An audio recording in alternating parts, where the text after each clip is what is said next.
America बसेको 20औं वर्ष भइसक्यो। म अमेरिकाको खत्रै कम्पनीमा खत्रै पोजिसनमा काम गरेर वेल सेटल भएको मान्छे हो।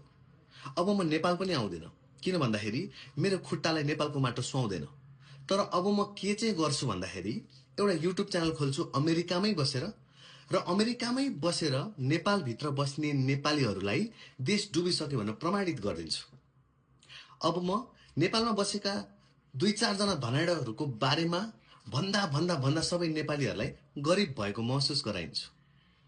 यो घोटालाको गन्ध आइरहेछ है, यहाँनिर यस्तो घोटाला हुन लागेको छ है भनेर घोटालाको कुरा गरेर नेपालमा केही पनि विकास भएकै छैन जस्तो नेपालमा बसेका जनताहरूलाई अमेरिकामा बसेर प्रुफ गराइन्छु।